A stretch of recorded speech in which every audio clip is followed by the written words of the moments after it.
This word, gentrification, it's a euphemism for working people who moved out of Brixton, moved out of Tooting. Some ended up in West Brom, some ended up in Margate, some ended up in Peterborough. We've got to stop this gentrification leading to the hollowing out of our great, great city. So Simon, developers, if you want permission to build homes in London, at least 50% has got to be affordable, genuinely affordable with social rents of £120 rather than this nonsense market value stuff. I'm going to start a London living rent, a third of people's average earnings, rather than linked to market rent. So if your earnings averages £1,000 in Brixton, the rent's going to be £330.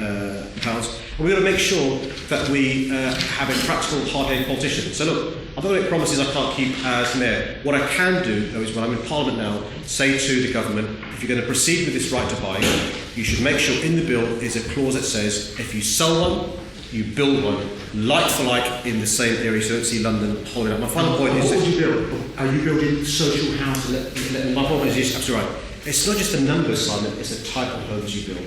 You need to build family homes. You need to build homes people can pay council rent. My parents and David's parents, relied upon a council property. Gave us the security of knowing that but also our parents could save for a deposit to buy their own property. Last year, final thing with this, Simon, last year, the largest number of 30-somethings left London than ever before.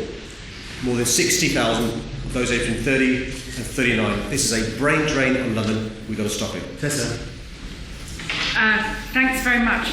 Well, the story of my surgeries over the last 23 years, as your Member of Parliament, have been the stories of the housing crisis as it affects disproportionately people from black and minority ethnic communities. And sometimes, when you see something every single week, you know that there's a much bigger trend underneath that. And we know that if you're black, you are 3 to 4 times more likely to be either homeless or living in overcrowded accommodation. And second, the BBC a couple of years ago, I don't know if any of you remember this, uncovered the degree of racism among letting agents trying to stop young black potential tenants getting tenancies. So what would I do? What I would do, well, first of all, that's against the law. And so I would make sure that as mayor, we took a class action on behalf of people who had been discriminated against those letting agents. But what would I do? You see, the crisis of housing in London is because there aren't enough homes. What I would do is to set up a team like we did to develop the Olympic Park, not a quango or bureaucracy, but the best people in the world, to knock out the middle man, which is the developer, and start building on the mayor's own land. So you have Homes for Londoners contracting directly with the contractors to build the homes that Londoners need. That's where you start. Okay. And then the second is you have a very tough negotiation with the developers about the level of social housing and the 20% profit. Diane. Well, first of all, I would bring in rent control, so at least you could save some money to put a deposit down on something. But I would also do this. My father bought a house in the 50s in North Paddington, when North Paddington was very seedy and run down. And there was no question of getting any mortgage. The reason he could afford to pay for the house was we lived in one room and we had tenants in every room and a family in the basement. And how he got the deposit is he threw his partner. Remember? Back in the day? That's how black people save up the money to put down a deposit. And as mayor, I would want to see what I could do to support what is the older system of black and minority people putting their money together, the partner system, because it worked for my dad, and I believe it could work today. I think I'm a West London girl, okay? North Paddington, Kilburn, Willesden. I moved to Hackney, I had a lot of family in Brixton. I'm astonished how these areas change up. You step out of Brixton Station and it's not the Brixton I knew even 10 years ago. So this type of regeneration, which is driving working people out and black people out, as mayor, I would use my planning powers under the London plan to make sure that regeneration doesn't destroy communities. And my final point, Simon, is this. Yes, enough housing was built on the Olympic Park. Enough housing. How many of you know anyone that lives there? You know why not? Because hardly any of it is social housing and hardly any of it is affordable to anyone in the country. Christian, I'll let you come back on that if we have time. Thank you. When I was at Shelton in the 1980s, I helped write a pamphlet about the right to buy.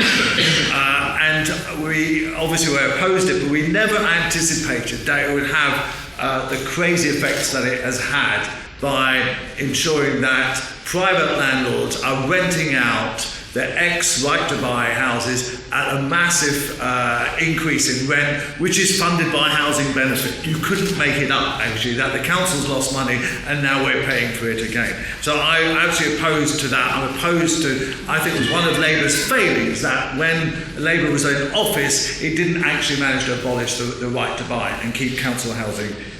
Now, when I lived in Brixton in the 1980s, I squatted a house in Villa Road, which I'm very proud to see is actually the houses are still there thanks to our action. And you've actually got two very important community actions in Brixton at the moment. One is over the railway arches in Brixton, which is, I think, partly what the question is about, and the other is Cressingham Gardens. And unfortunately, Cressingham Gardens, the eviction there is being led by Lambeth Council. And I see that as another form of ethnic cleansing or social cleansing of getting people who've long lived there out. We have to fight those things. I would be a campaigning mayor. I would make sure that we would fight against local authorities, against Network Rail trying to evict people out of the arches. I would be a campaigning mayor to stop those sort of things happening. Thank you. Okay, any more questions from the floor on housing? You're busting the gut. Yes, if you could, this very quick question, both of you get a chance. Introduce yourself. Okay. My name's Gemma, I live in West Norwood. I've lived there my whole life. And I'd just like to ask Tessa, so you were there for 20 odd years, and during that time Labour were actually in power. So what did you actually do to combat the housing? Okay. And at the moment we have 20,000 odd people on the housing list in Abbot. Okay. So what would you plan to do to combat that? Young man. My name is Diane Abbot. I live in Croydon and I have a 24-year-old daughter who is very passionate about living in London. My question is that how can she afford to buy a house in London without moving to Sheffield or outside London? Thank you. Sure. Okay, Tessa, and I know you wanted to come back on Diane's point, that when she said that do we know anyone that lives in the Olympic Park around affordable housing, and the sister's point about you was here for 20 years. It's not affordable housing, social. Social housing. Okay, let me just deal with, because the Olympics are wonderfully in the news this weekend because of the games out in the Olympic Park. I oversaw a development of just under 3,000 homes. 50% are affordable or social, and the rest are for private rent. Diane has in the past, and I don't attach any bad motive to this, said that the cost of a one-bedroom flat in the Olympic Park is £390 a week. That's the market rent. But if you go to the cost of social homes in the Olympic Park, a 4-bed family home, because there are family homes in East Village, is £1,200 a month. And if you look at the profile of the people who are living there, it's the kind of mixed community that, quite frankly, anybody in this chamber would want to live in. Okay. To go to your question, I was Member of Parliament. I was. There were two of the biggest issues that came to my surgeries every week that people came with were first immigration, no status. But that's not surprising for London MPs. And the second was housing. Overcrowded, on the waiting list, no chance of getting a home. What did I do about that? Well, first of all, for those people, I got them the very best deal that I could. I got a lot of people rehoused because I got there. I mean, that's what you do if you are a very engaged and activist MP, which people think I was. So I did that. We had also, I supported the development at Brixton Green, which is a co-op. That's one of the ways forward, both in terms of the model of ownership, but also the nature of community engagement. There's no point in just putting flats up you've got to build a community around that. Okay. But the issue in London has been the shortage of land, which is why, if I'm mayor, I'm going to build on the mayor's own land as the first priority. Okay, can I just remind everybody that if they want to tweet, it's #OBV Mayor.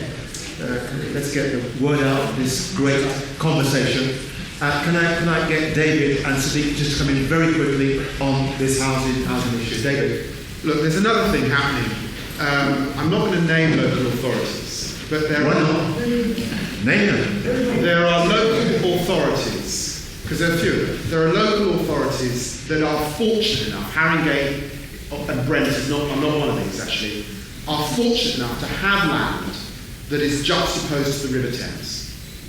And the truth is, you can sell off that land for a fortune. And what is happening is land close to the River Thames is being sold off. There are cranes all along. It's building huge duplex penthouses, sold off plan in Malaysia and China and Singapore. And ordinary people see these cranes, but they know they're not going to be living in those buildings. Then some of those local authorities come along and they say, guess what? Don't worry, there's no affordable on the plush, expensive land that we just sold off. What we're going to do is we're going to build the affordable deeper into town. Question mark, does it ever get built? One. Second, if it does, what are you setting up for London in 20 or 30 years' time? What you're setting up is a ghetto that's not mixed. That is why we need to challenge this. It's also why we need a new tax on those properties sold off plan so that we can get affordable into these developments. And in these rows that are around what happened on the Olympic Park, let's be really, really clear. Affordable means jack rubbish. What matters is it a social rent or a council rent? That's what matters. And worse than this, what are we going to do about buy-to-let? You exercise your right to buy, you buy it, you then rent it out, and in the same block, what wasn't a social rent, £100 a week, is now on £500-600 a week. The same flat. Okay. It's a scandal. A mayor needs to challenge this. I mean, look, dealing with both those questions, look, we've got to build more of the right sort of homes, because your daughter will follow those 60,000 Londoners who moved out of London last year because they can't afford to rent, let alone build a property, buy property in London. The average cost to rent a property now is £1,500 a month. Average cost to buy a property, £540,000. So we need to build the right sorts of home. And what I would do is, Mayor, is at least half homes built need to be genuinely affordable, with either a social rent, which is £120 a week, or a London living rent, which is a third of people's average earning. You know what else? You need a mayor who's going to stand up to developers, not business as usual. And that means, you say to developers, look, you can't sell off plan to Malaysia, Singapore, and Hong Kong.